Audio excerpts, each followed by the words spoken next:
Hi, Andy XL back with another NFXL podcast. This will be my weekly update of team power rankings after week 13, which certainly threw up some interesting results.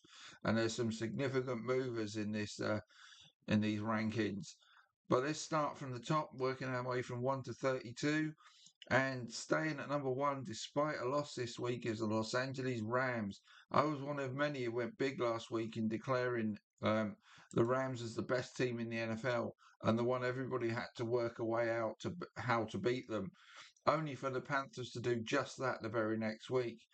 Now, in this game, two first quarter picks from Matt Stafford and a late fumble from him, winning field goal range to take the game to overtime, proved costly here, but I'm not changing my view that the Rams are the best team in the NFL despite these uncharacteristic this season errors from Stafford.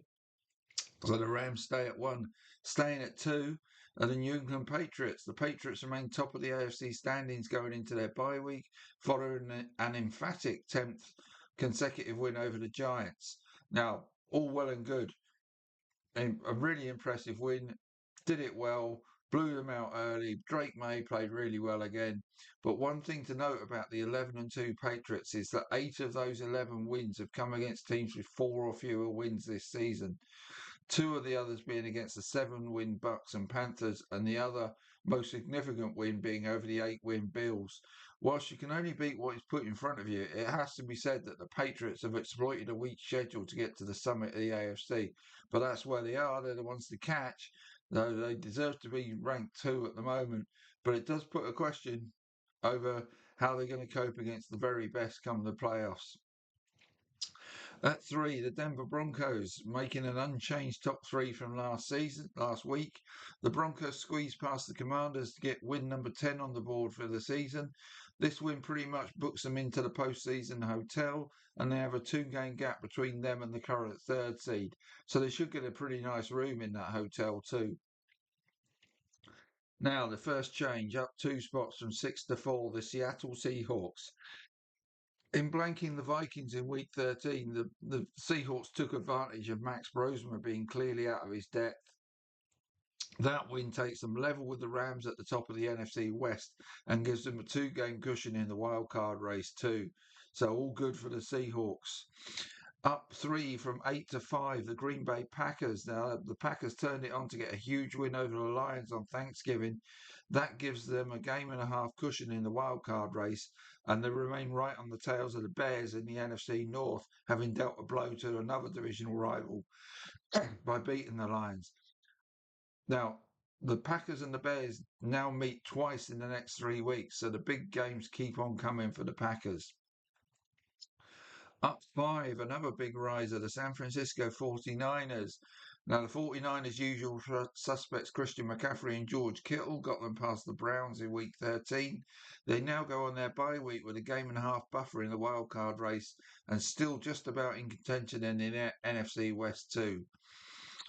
Right, an even bigger climb up 7 spots from 14 to 7, the Chicago Bears. Now, 2 weeks ago, I said the Bears are in the postseason. Well, they would be if this were week 18. Sorry, not more than 2 weeks ago. A few weeks ago, I said the Bears are in the postseason. Well, they would be if this were week 18's and not week 10's update. In week 11, they got to the top of the NFC North. In week 12, they got into a tie for the second seed in the NFC standings. And now the Bears are top of the NFC and holding the 1 seed. And they got to the summit by taking down the Eagles in week 13. Where does this amazing climb end? Probably in the postseason now, but at the beginning or the end is the question. Right, after all those climbers, here comes the faller. From 4 to 8, the Philadelphia Eagles. That Eagles loss to the Bears makes their lead over the Cowboys in the NFC East a much smaller one, but they do have one of the easier remaining schedules ahead of them. So they will likely make the postseason as divisional champions. But when they get there, they need to bring their dormant offense to life, particularly the running game. Right, up 3 from 12 to 9 are the Buffalo Bills. The Bills' rollercoaster ride of a season continues as it takes an upturn with a win over the Steelers, which was a really big wildcard win in the AFC. With the AFC South and North teams likely to take wins off each other, 2 more wins should put the Bills in the postseason now. And one of those AFC South teams climbs 5 spots from 15 to 10. The Houston Texans are on a 4-game win streak and just 1 game out of both a wild card spot and the AFC South lead following their win over the Colts in Week 13. With the Colts and Jags playing each other twice and the Texans getting another crack at the Colts in Week 18, and they have the best divisional record of the three, the Texans may now be favourites to win this division. The Dallas Cowboys, good week for Texas as the Dallas climbed from 17 to 11. The Cowboys put up their best performance of the season in beating the Chiefs in Week 13. But fine as it was, let's take a reality check here. The Cowboys are 6-5-1 for the season and 9th in the NFC standings. And it's going to be a tough road to catch some of the teams ahead of them. Don't get me wrong, right now the Cowboys are playing really, really, really good football, but the Eagles are still likely to win the NFC East, and the Cowboys, as I say, still have plenty of ground to make up in the NFC wildcard race. Right, tumbling in the opposite direction from 5 to 12, the Indianapolis Colts. The Colts have lost the lead of the AFC South they have held for so long, following their loss to the Texans in Week 13. And they are also just a game ahead of the 8th place Texans in the AFC wildcard race now. Their last 5 games are against teams who have 7 wins or more this season, 3 being against the Texans and Jags. So they need to start playing playoff type must win football from here to prevent sliding out of the postseason completely. And staying in that AFC South, the Jacksonville Jaguars climbed from 16 to 13.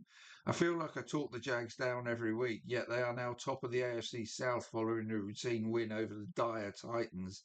And they do have a fairly friendly schedule ahead of them, except that they face the Colts twice amongst those their remaining 5 games. And in all honesty, I still see the Jags as the third best team in that division. So they may well need to beat the Colts at least once if they are to hold on to the divisional lead. But games against the Jets and Titans will surely see them get the wins required to make the postseason at least. Right, on the climb from 18 to 14, the Tampa Bay Buccaneers. With their O-line much healthier and Bucky Irving back at running back, the Bucs looked much more like the team they were earlier in the season as they got the win they simply had to have over the Cardinals. That win keeps them top of the NFC South, though the Panthers' win over the Rams keeps that lead at a mere half a game. But the Falcons' loss makes this a 2-horse race now that the Bucs have a vital lead in. Right, dropping 2 spots from 13 to 15, the Los Angeles Chargers. The Chargers got the win they had to have over the Raiders in Week 13, but they have really close to the season ahead of them, and will need positive news re Justin Herbert's surgery on his non-throwing hand if they are to find a way to the postseason. Right. And here comes a big tumbler from 7 to 16, the Detroit Lions. The Lions lost a pivotal Week 13 game against the Packers, and their penchant for giving up big passing plays continues to be their downfall. Although the near suicidal desire to go for it on 4th down when a field goal would make it a 1-score game seems to be another issue that is of concern. Well, it is to me if I were a Lions fan anyway. Anyway, they are now a game and a half out of a wildcard spot, 2 games out and third in their divisional race, and may now need to go 4-1 from here to go beyond Week 18. Oh, and Amon-Ra St. Brown may be about to join Sam Laporta on the shelf too, so we'll have to wait on news as to whether he can make it for the Thursday night game this week.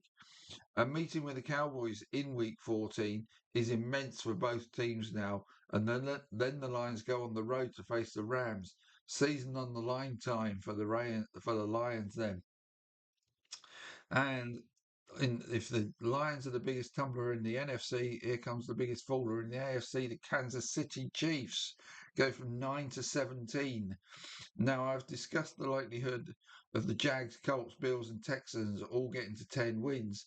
The Chargers may be, and as a result, the Chargers may be the most vulnerable of the current wildcard holders for the Chiefs to catch as a result.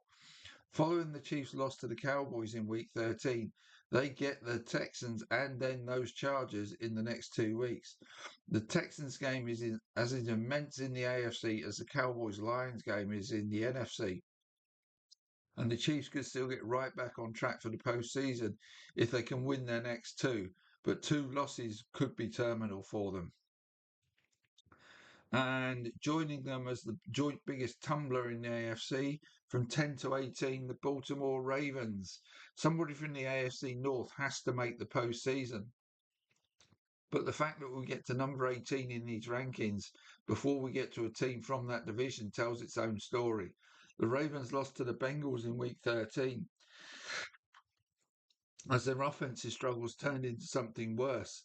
Baltimore still cling to the lead of the AFC North, though, ahead of 2 more games against their challengers for that position in the next 2 weeks. Moving up 1 spot from 20 to 19, the Carolina Panthers. The Panthers pulled off a win of the week by beating the Rams in week 13. They go on bye now, hoping the Bucks lose in week 14. But there's 2 games coming up between the Bucks and Panthers in weeks 16 and 18 that are going to decide which of these 2 teams goes beyond week 18 this season. And the Panthers may need to win both of those to overtake the Bucks, as long as Tampa do not slip up against the Saints and Falcons in the next 2 weeks to preserve their perfect divisional record, because that's what the Bucks have got. So the Panthers have got some tough sledding to do there, as have the Pittsburgh Steelers, who dropped from 19 to 20. The Steelers and Aaron Rodgers were given a bloody nose in week 13 by the Bills. Now they head to the first of 2 meetings with the Ravens in week 14. The winner will go into pole position to find a way to the postseason that, in truth, no AFC North team has really deserved this season. And the other AFC North team, the Cincinnati Bengals, climbed from 24 to 21. Perfect week for the Bengals as they beat the Ravens, and the Steelers' loss allows them to pull within 2 games of both teams. Having lost twice to the Steelers and having another game to come against the Ravens in week 15, Cincy would prefer a Baltimore win and for them to pull off a win in Buffalo in week 14 to set up that week 15 game nicely. A loss for them in Buffalo or a Steelers win may well turn out the lights on their season, though. Right, staying still at 22 are the Miami Dolphins. They scrapped to a win over the Saints that keeps their season alive, but other results see them remain 3 games out of a wildcard spot with just 5 games to go. All they can do is keep winning and hope for the best. Right, the Atlanta Falcons dropped from 21 to 23. The Falcons had to beat the Jets in week 13, failed to do so, and are now 3 games out of the NFC South lead and 2.5 games behind the second place Panthers. With the Bucks and Panthers meeting twice in the remaining weeks, at least one of them will add to their win total, making it all but impossible for the Falcons to win this division now. The Minnesota Vikings dropped from 23 to 24. Max Brosmer had what must have been one of the most horrific debuts as the Vikings got pummeled in week 13. In the words of a famous English football commentator, they thought it was all over. Well, it is now. Arizona Cardinals stay at 25. Guess what? The Cardinals lost a close one in week 13. That makes 7 losses by 4 points or fewer this season. Ouch. Cleveland Browns stay at 26. Nothing else to talk about, re the Browns, apart from Myles Garrett had just 1 sack this week. He needs 1 a week to break the all-time record from here. Maybe even make a remarkable run at being MVP. Though I wouldn't rule it out. I'd vote for him. The Washington Commanders stay at 27. A good performance without Jaden Daniels ended in an overtime defeat against Denver as a 2-point attempt to win the game was batted away. But the Commanders remain 14th in the NFC standings and currently holding the 5th pick in the 2026 draft. The New York Jets climbed from 31 to 28. The Jets have battled hard in recent weeks and finally got their reward by beating the Falcons. They would now pick 6th in the 2026 draft. So will they need to trade up to take a quarterback? That's the question. Dropping one from 28 to 29 are the New York Giants. The Giants got blown away early by the Patriots in week 13, and that's about all I've got to say. Las Vegas Raiders dropped from 29 to 30. Brock Bowers and Ashton Gianti provide hope, but the O-line is just a mess. The New Orleans Saints drop from 30 to 31. The Saints lose again. Tyler Shough played better here, though. That quarterback question and what answer the Saints make to that one will define where they go from next season. And still at 32, those Tennessee Titans. The Titans never got close to the Jags and remain rooted to the bottom of the standings and on schedule for the first overall pick in the draft for the second season in a row. Or will they sell it to a high bid? Or that's really the question for them. Right, that's it for Power Rankings this week. I'll come back with an update on MVP and Offensive Rookie of the Year in my next piece. Take care all.